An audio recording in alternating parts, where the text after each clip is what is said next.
Olá, meus amigos, a graça e a paz de nosso Senhor Jesus Cristo esteja com todos vocês. Eu sou o pastor Elias Soares, estamos mais uma vez aqui para a gravação deste vídeo. Como vocês já podem ver, o tema promete. Um tema extremamente polêmico. Trata-se de uma pergunta que um internauta fez para nós lá no Instagram. E agora nós procuraremos responder a essa pergunta. Bom, eu quero contar com a sua colaboração, com o seu like, que você possa também estar compartilhando, deixando também o seu comentário, vai estar contribuindo bastante para com os nossos vídeos. Só assim o YouTube vai reconhecer, o YouTube irá reconhecer que é um vídeo relevante, que tem um conteúdo relevante. Portanto, vamos iniciar, ou melhor, continuar esse vídeo. Eu quero convidar você para fazermos aqui uma oração a Deus. Você ora por mim e eu oro por você, ok? Pai Santo, mais uma vez estamos aqui na Tua presença para Te louvar, glorificar e bendizer por mais uma oportunidade que o Senhor nos tem dado neste novo ano de 2025, hoje dia 4 de janeiro, para a glória do Teu nome. Nós queremos aqui discorrer sobre um tema muito relevante e interessante dentro da Tua palavra. Eu peço a Tua graça, a Tua ajuda, o Teu favor, que o Senhor possa estar abençoando a minha vida, meu lar, minha família e cada um dos Teus filhos que estão na sintonia com este vídeo. Abençoa cada vida, reveste-os com Teu Santo Espírito, com a Tua graça, a Tua paz, o Teu amor, em nome do Senhor Jesus Cristo. Bom, vamos ao vídeo.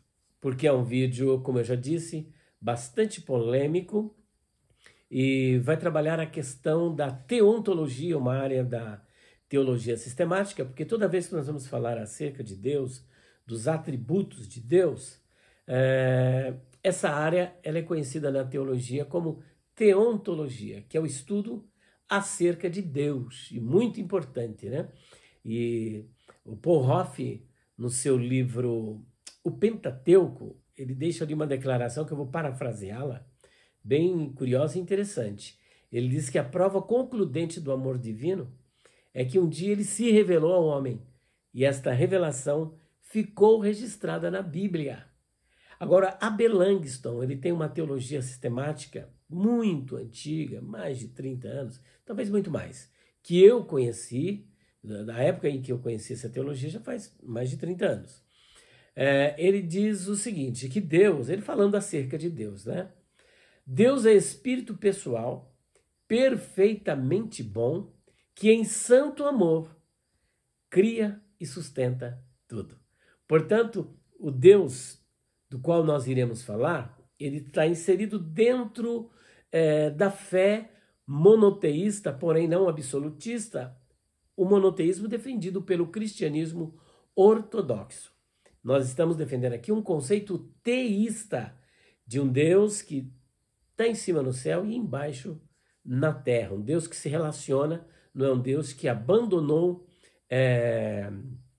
as suas criaturas à sua própria sorte. É sobre esse Deus e os seus atributos que nós vamos falar. Como vocês podem ver aí no título, fizeram a seguinte pergunta. Podemos dizer que Deus está no inferno pelo fato dele ser onipresente? Olha, a pergunta é pertinente, porque se Deus é onipresente, a conclusão lógica que nós podemos chegar é que ele também está no inferno. Não existe nenhum lugar em que ele não esteja presente. Mas será que Deus está no inferno? Gente, é isso e sobre isso que nós iremos falar neste exato momento. Bom, como eu já disse, Deus, nós vamos estudar acerca de Deus, nós vamos fazer uma breve reflexão sobre Deus, e Deus tem alguns atributos, e existem atributos de Deus que são chamados atributos comunicáveis e atributos incomunicáveis. Os comunicáveis são aqueles que ele comunica conosco, por exemplo, imortalidade, a alma é imortal. E também o nosso corpo, depois da ressurreição, ele ganhará a imortalidade, ele ressurgirá imortal e glorificado. Mas também o amor. O amor Deus comunica. Nós podemos amar porque Ele nos amou primeiro. Deus é amor. E é um atributo divino que faz parte da sua essência. Mas Ele comunicou conosco o amor. Estou apresentando apenas dois, né? Mas existem aqueles também que são os incomunicáveis, atributos incomunicáveis. Por exemplo, Deus, ele é o Pantocrator, ou seja, Deus Todo-Poderoso. Se fosse no hebraico, seria El Shaddai, cujo nome tem o significado de Todo-Poderoso, Provedor, Sustentador, Amigo, Benfeitor e aquele que te satisfaz. Deus também é onisciente, presciente. Ele tem, por exemplo, conhecimento médio. Mas vamos direto ao ponto. Deus, ele é onipresente. E esse atributo da onipresença, ele não comunica com ninguém. Não existe nenhuma criatura de Deus que possa estar em dois lugares ao mesmo tempo, ou em 3, em 4, em 5.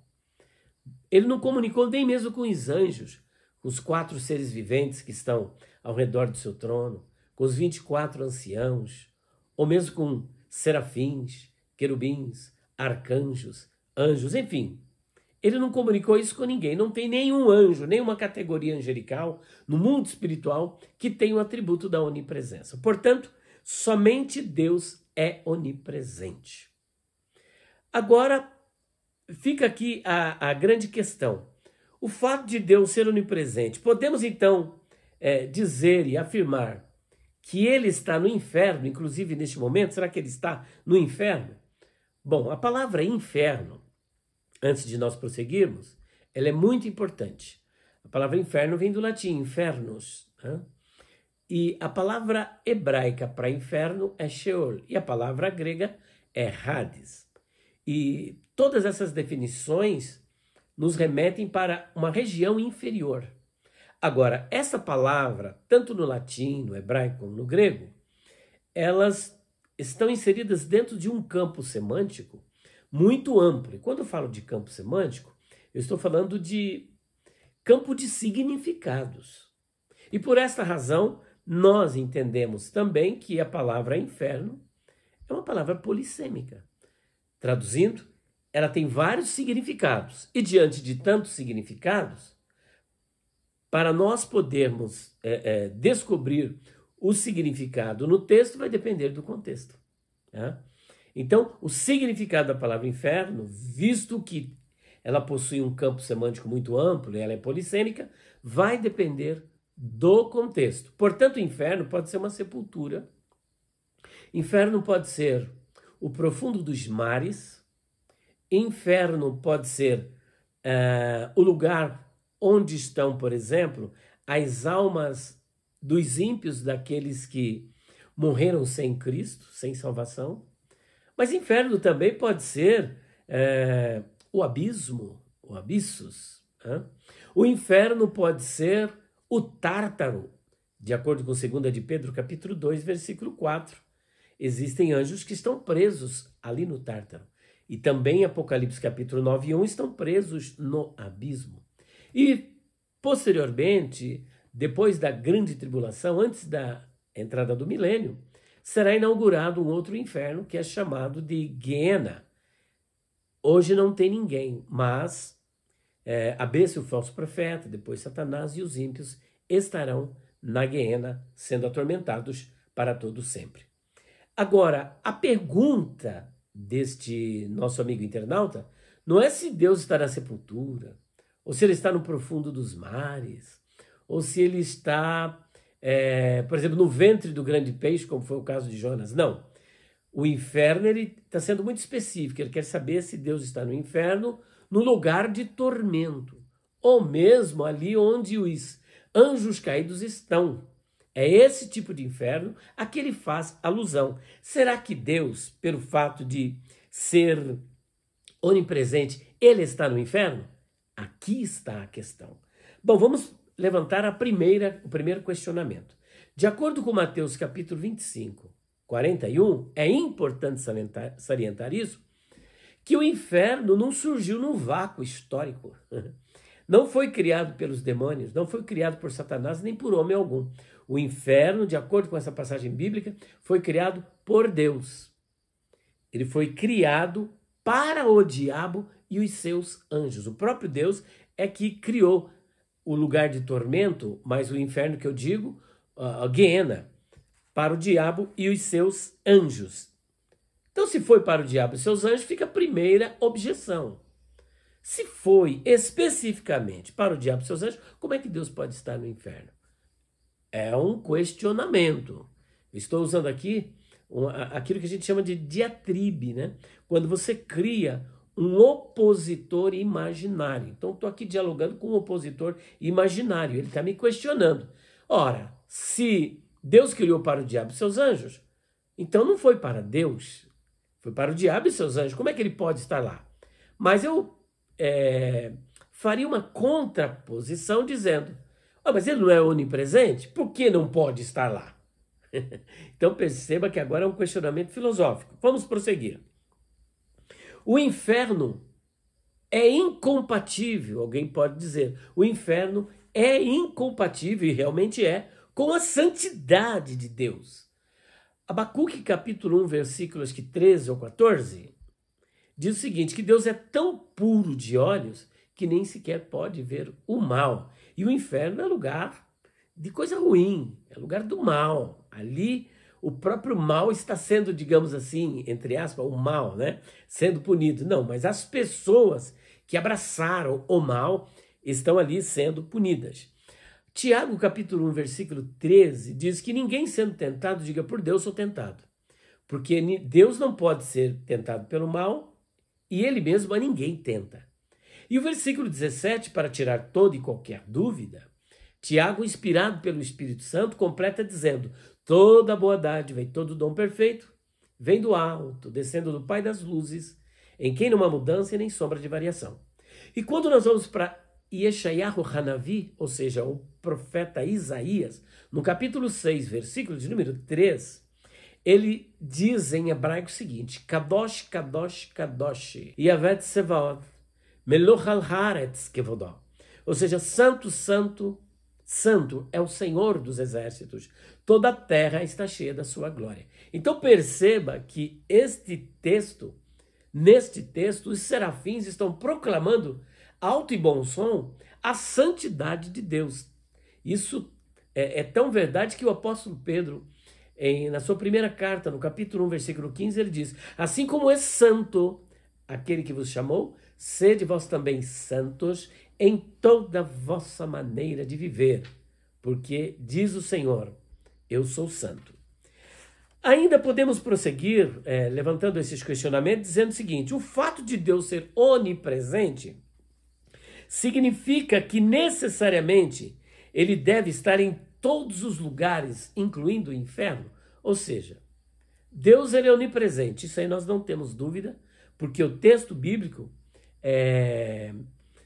afirma que Deus é onipresente, ou seja, que ele está presente em todos os lugares. E isso inclui o inferno, o fato dele ser onipresente, podemos, portanto, afirmar que ele também pode estar no inferno? Bom, esses questionamentos e essas perguntas, e em especial a pergunta do internauta, precisa ser respondida neste vídeo. Vamos lá então. Deus pode estar, a minha primeira resposta é a seguinte, Deus pode estar onde houver necessidade dele ou da sua presença. Deus pode estar onde houver necessidade dele, onde alguém tiver necessidade dele, ou tiver necessidade da sua presença. Isso aí é claro. É um Deus que está presente. Um Deus, inclusive tem o nome dele, que é Yahvé Shammah. Deus está presente nos momentos difíceis e nos momentos mais amenos.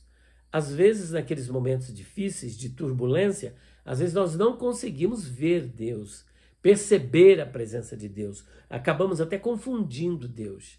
E mesmo que não venhamos perceber, é importante salientar que Ele está presente. Mesmo nos momentos em que nós pensamos que Ele está ausente, Ele está presente. Segundo ponto, ou resposta que eu gostaria de apresentar. Sendo Deus onipresente, ele pode estar onde ele quiser. Não somente onde houver necessidade dele estar, mas onde ele quiser e sem ser afetado pelo ambiente. Esse aqui é o melhor. Deus pode estar onde ele quiser e sem ser afetado pelo ambiente. Aí um objetor pode perguntar, mas como pode estar no inferno se é que ele está sem ser afetado por ele? Como Deus pode estar no inferno sem que seja afetado por ele? Eu quero dar alguns exemplos mostrando que Deus, se ele quiser estar no inferno, ele pode estar, sem contudo ser afetado. Eu vou dar exemplos aqui, claros, nossos mesmos aqui, que a Bíblia revela. Por exemplo, a Bíblia revela que o Verbo, que é Cristo, se fez carne e habitou entre nós. E vimos a sua glória como a glória do unigênito do Pai. A Bíblia diz que Deus estava em Cristo reconciliando o mundo consigo. O Verbo se fez carne. Olha só, ele se fez carne. E devemos levar em consideração que ele tem uma dupla natureza, a gente chama de natureza teantrópica de Cristo. Ele é Deus e ele também é homem. E como homem, ele veio de Maria. Maria era uma pecadora. Olha que interessante. Não obstante, Jesus nasceu sem pecado. Então perceba, nasceu de uma pecadora, Deus homem, dentro do útero do ventre de uma pecadora, mas não foi afetado pelo pecado. Nasceu puro, santo, como diz o escritor aos Hebreus, mais sublime do que os céus, separado dos pecadores. Aqui já é uma prova de que Deus pode estar onde ele quiser, sem contudo ser afetado pelo ambiente onde ele está. E a prova disso é que o Verbo se fez carne, estava no ventre de Maria, uma pecadora, ainda que alguns querem dizer que ela não tinha pecado, e que ela, mas não é agora a questão do nosso vídeo, mas ele esteve lá e não foi afetado pelo pecado. Nós, por exemplo, somos pecadores. O nosso mundo, a terra, é afetada, amaldiçoada, foi amaldiçoada. O nosso mundo foi afetado pelo pecado. Nosso mundo é um mundo de pecado. Mas Jesus viveu aqui neste mundo 33 anos. E ele disse ainda, quem me convence de pecado? Portanto, Jesus não foi afetado. Jesus não pecou e nem foi afetado pelo pecado. Ao contrário, a Bíblia diz que ele tomou sobre si, voluntariamente, os nossos pecados. E esta é a causa pela qual ele acabou morrendo, por conta de ter tomado sobre si os nossos pecados. Deus, por exemplo, é o criador e sustentador do universo. Por esta razão, nós defendemos que ele está presente no universo. Ele não é o universo. Não está imanente no universo, como pensam os panteístas, mas está presente no universo, assim como está presente no céu. Porque o nosso conceito é um conceito teísta, é um conceito defendido pela Bíblia. Ainda outro detalhe, Deus é transcendente, mas também ele é imanente, como já dissemos, pelo fato de ser imanente, ele não que esteja imanente no universo, mas ele está no universo. Está no universo, presente no universo. Josué capítulo 2, versículo 11, por exemplo, nós temos a confissão da ex-prostituta Raabe, porque a partir do momento que ela fez esta confissão, ela passou a ser uma heroína da fé. Ela escondeu pela fé os espias e confessa a sua fé no Deus de Israel. Atos dos Apóstolos 17, 26 a 28, Paulo também vai falar sobre Deus como sustentador da vida. E nele nós respiramos, nos movemos e existimos. E Hebreus capítulo 1, versículos 1 a 3, mostra também ele como o sustentador, o criador de tudo. Outro exemplo que eu quero apresentar aqui, de pessoas que estiveram envolvidas num contexto bastante complicado e não foram afetadas pelo ambiente. Estou construindo tudo isso para mostrar que Deus, ele pode estar no inferno, pode estar onde ele quiser. Até porque ele é todo poderoso. E sem ser, contudo, afetado pelo ambiente. Os 3 jovens hebreus. Vocês se lembram desta passagem que está ali em Daniel, capítulo 3. Os 3 jovens foram lançados na fornalha de fogo ardente que Nabucodonosor mandou que aquecessem 7 vezes mais. Imagina. E os 3 foram lançados. As pessoas que lançaram os 3 jovens morreram só com o calor do fogo, do lado de fora da fornalha. E os 3 jovens foram lançados na fornalha, foram protegidos de tal maneira que não queimou um fio de cabelo, nem um fio de cabelo, nem havia neles cheiro de fumaça. Olha só, não foram afetados pelo fogo, pelo ambiente, foram protegidos por Deus. Agora imagina Deus, que é todo poderoso. É onipresente, mas também é todo poderoso. Então os 3 jovens foram lançados na fornalha, não obstante, eles saíram incólumes, foram totalmente imunes à chama, ao poder do fogo e ao cheiro da fumaça. E ainda quero aqui destacar que Deus ele é onipresente, mas também todo-poderoso.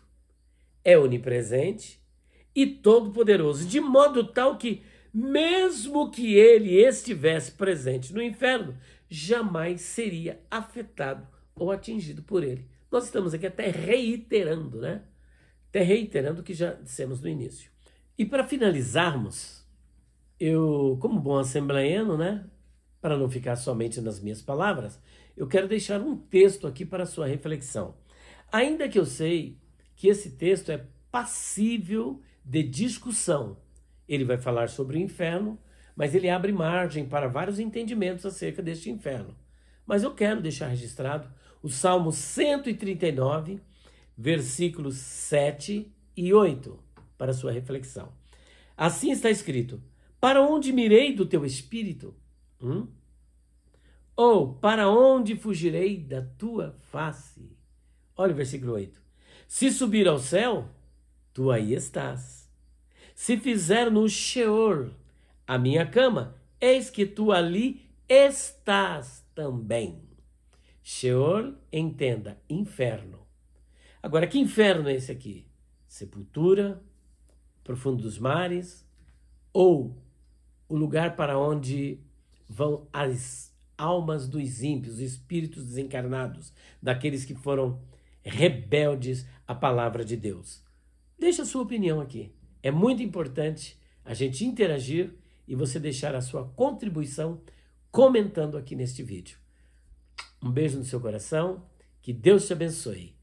Pai Santo, te louvamos, glorificamos e bendizemos por mais este vídeo, por mais este momento na tua presença, em nome do Senhor Jesus. Amém. Deus abençoe. Olá, meus amigos, eu sou o pastor Elias Soares, estou participando aqui do programa Fora da Caixa com o pastor Juliano Fraga e também com o pastor Ivan Santos, e tenho uma boa notícia para você. A notícia é a grande Mega Master Blaster promoção que eu trouxe para você que está assistindo o programa Fora da Caixa. Bom, eu tenho um kit promocional. Perguntas difíceis de responder. Com quem se casou Caim? Onde esteve Jesus dos 12 aos 30?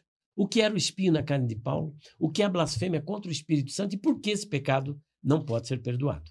Além deste, eu trouxe para você esse aqui, olha aqui, interessante. Jefté sacrificou sua filha? Quem foi Maria Madalena? De onde veio Deus? Quem criou o mal? De onde veio o negro? 75 temas em 384 páginas. Ó, capa dura. Fora isso, nós temos também o volume 3, Perguntas Difíceis de Responder. O que a mulher de Jó disse para ele? Amaldiçoa Deus e morre? Ou abençoa Deus e morre? No nosso texto está amaldiçoa Deus e morre. Mas em hebraico, Vatomerlo isto oderramahazik betumaterra barer Elohim vamut. 320 páginas. Olha que interessante. Fora isso, nós temos esta obra aqui. Os pregadores dizem, mas a Bíblia não diz. A Bíblia não diz que o nome de Saulo foi mudado para Paulo. A Bíblia também não diz que Noé amaldiçoou seu filho. A Bíblia não diz que o galo cantou 3 vezes. Gente, 328 páginas. Fora isso, nós temos ainda um outro livro que não está aqui, mas faz parte do kit, que é perguntas difíceis de responder sobre a imortalidade da alma. 480 páginas falando sobre a vida após a morte, a questão do ex-ladrão na cruz, do rico e Lázaro e muitas outras questões. E além dele, nós temos este aqui também sobre escatologia, e aqui eu vou dizer para você porque eu não sou pós-tribulacionista, porque na visão pós, por ocasião do arrebatamento, a igreja não vai para o céu, e isso contraria tudo que Jesus disse em João capítulo 14, 1 a 3. 100 questões em 486 páginas. Além deste, dicionário de palavras, expressões, interpretação e curiosidades bíblicas. Aqui tem uso, tem costume, tem cultura, tem etimologia de nomes de pessoas, rios, vales, montes, deuses, ainda no grego, hebraico, latim, aramaico, tem predestinação, livre-arbítrio, direito romano ligado ao cidadão do império. Só esta obra, sem o desconto, custa 360. Hoje você vai levar ela com 1.168 páginas, sobre a imortalidade da alma, este aqui sobre escatologia, os pregadores dizem, mais o volume 3, mais o volume 2, mais o volume 1, tudo por apenas R$ 480 no Pix, ou 10 parcelas no cartão de crédito de R$ 54. Só que você levando este kit completo, você vai ganhar um curso de hebraico. Olha só, não é só esse módulo ilustrado. Você vai receber 12 videoaulas, vai receber ainda um áudio, uma Bíblia hebraica em áudio, onde um rabino está narrando a Bíblia, todo o Antigo Testamento, de Gênesis a Malaquias. Breshit bara Elohim et hashamayim ve'et haaretz. Ele narra. E tem o áudio do livro. Só esse curso custa 680. Tudo por 480 no Pix ou 10,54. Olha, para você que gostou e quer adquirir este kit, me chame no WhatsApp. 11 94901 6633. 11 94901 6633 ou também no WhatsApp 11 93279 3001. 11 93279 3001. Deus abençoe a sua vida.